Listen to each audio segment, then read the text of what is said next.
po, especially sa LGBTQI+ community, sa ating pong panauhin, sa ating pong mga kaibigan na supporters. Tayo po ay nasa third day and the last day of our festival celebration. This year is celebrating 10th year anniversary. But before anything else, kayo po ay masakasaksi ng kakaibang kasaysayan o alaala na hindi nyo malilimutan. Because this festival year, for the very first time, we have the Sagana Queen Parade!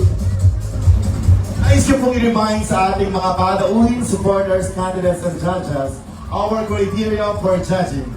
Yung iba, first time manood ng Sagana Queen Parade, so malaki yung pagkakaiba sa pageant contest. So this Sagana Parade, they're all judging the almost 70% regarding the costume.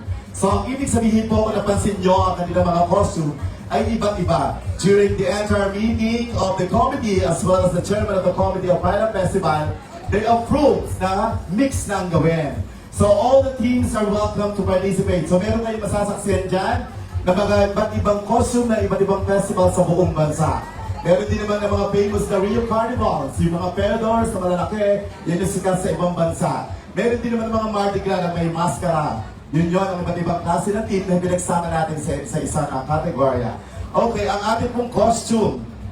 Creativity, originality, material quality, relevance, color, harmony, and overall impact, 70%. Yan naman po ibinigay natin sa candidate during the orientation. Courage and poise. Posture, grace, elegance, confidence, invoking and posing, 15%. And another 15% for the projection and stage present, the facial expression, aura, energy, ability to showcase costume. Alright. Napakalaga po ng huling bahagi.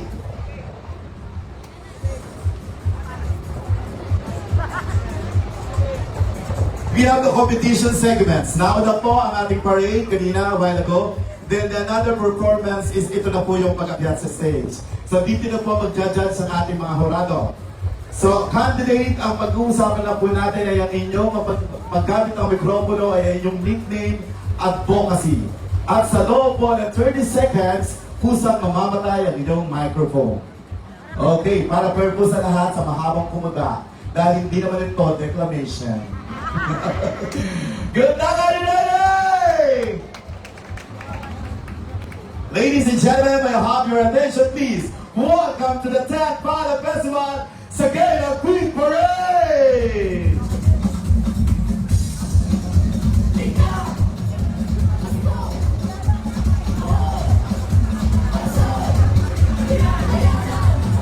Ladies and gentlemen, on center stage, please welcome our candidates.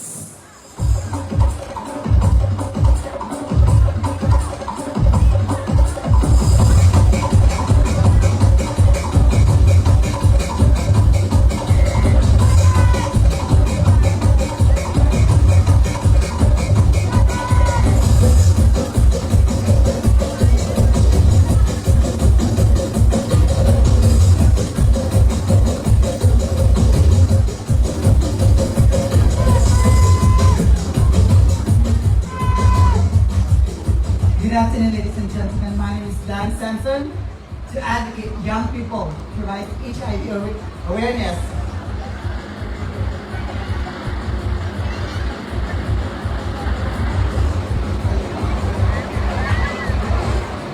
To ensure young people has access to HIV education. Thank you. Our candidate number 1 ay isang kapansin-pansing kasuotan pang festival na puno ng makukulay na pulang balahibo na parang nagliliyap na halo. Ang nagsusuot ay nakadetalyadong pulang kasuotan na may kumikislap na disenyo at may na featherhead headdress. Ang kabuuan ay elegante, makapangyarihan at perfecto para sa isang engranding palabas. Sagana Queen number 1, Dan!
Maria Iwanesca Ortega, and my advocacy in life is all about gender equality.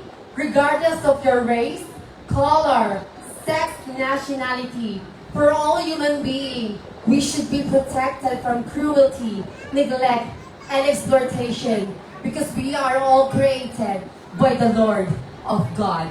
Maraming salamat po. Nakatindig ng isang maganda na tila ay sa Diyos ng kalikasan at kasaganahan. Ang kanyang kasuotan ay kumikislap sa berde at ginto. Sumisimbolo sa lutiang bukirin at hinog na angin ng palay. Ang kanyang ulo ay pinalulutian ng detalyadong korona na may paikot na disenyo na tila sumasagisag sa walong katapusang siklo ng pagtatanim at pag-aani at ang mga kanabaw ay karaniwan sumisimbolo sa kasipagan.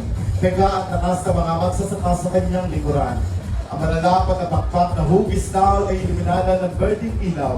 Tila mga daong sumasayaw sa hangin at bibigay buhay sa tema ng halaman. Sa ibabang bahagi makikita ang mga figurang tila mga magsasaka at maglista. Ang puso ng komunidad. Sila ay nakasuot na makukulay na kasuotang asul na kumakatawan sa isda at tubig. Kahel at dilaw para sa init ng araw at kasiguruhan. At berde para sa kalikasan. Ang kanilang mga sundero ay may malamuting tila dayami at tibla ng palay na nagpapakita ng tradisyonal na pamumuhay. Ang buong struktura ay tila isang bilog, isang obra maestra ng sining na pinagsama-sama ang modernong ilaw at tradisyonal na materyales. Ang mga dekorasyon sa paligid ay kahawig ng mga gintong putil ng palay at luti ang halaman. Habang ang mga ilaw ay kumikislap na nagbibigay ng buhay at galaw sa buong eksena. Mayroon din damdamin ng antigo sa kabuuan ng disenyo tila hinako sa sinaunang na tradisyon ngunit pinagapoy ng mga bagong ilaw at presentasyon.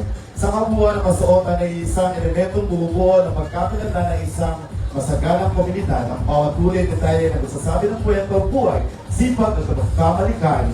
Isang tunay na buhay ang sumasalamin sa diwa ng Paella Festival. Halikan na at hala na sa bayang pinagpala aking pinagmamalati ang bayan sinilangang Pila Laguna. Sa Grade P number 2, Iwan.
ko ang puso ng bawat ilan. Ang aking advokasya ay suportahan lokal na negosyo. Mula sa aming magsasaka o sariwang puri ng mangingisda. At naniniwala ako na ang tunay na ganda ng pila ay makikita kapag angat at suporta ng bawat isa. Mabuhay pila, mabuhay Paella Festival. This is Justine Ramos mula sa barangay na pinakamasarapang Espasol at Sinukmane, Barangay Pinapayanan! Ang ali ng Laguna ang kasuotan nito ay ang pagtatakal sa pagkakakilanlan ng ating bayan. Isang buhay na magpapugay sa pagdiriwan ng Pana Festival. Dito makakita ang pamunahing pagkabuhay ng mga Pilipino ang valiant staff. Nanilapatan ang mga sining na lilog at mga pamatigo na tila mahiyas ng nakaraan. Bawat detalye ay pinagmutian ng mga halaman na sumasagisag sa masaganang lupa at may lamang kultura ng pila. Sa bawat tupi at disenyo, pinatapagpin ang tradisyon ng mga barangay, kabilang ang pinagbayanan at tagyan sa paglikha at pagbibenta ng ating ipinagmamalaking Espasol. Ito ang kabuuan ng ating pagkapileno, isang obra maestra na hindi lamang sinusuot, kundi isinasa buhay. Ang kasuotan nito ay nagsisibing paalala ng tunay na kayamanan ng ating bayan na natatagpuan sa pagkakaisa ng ating sining, kalikasan at kasingsan. Sa bawat istak at galaw, pinapagpok ito ang pasasalamat at dangal ng isang bayang pinagpala. Namin hanggang magpunla ng pag-asa para sa susunod na sanin namin. Sa Philippine Candidate number 3, Justin.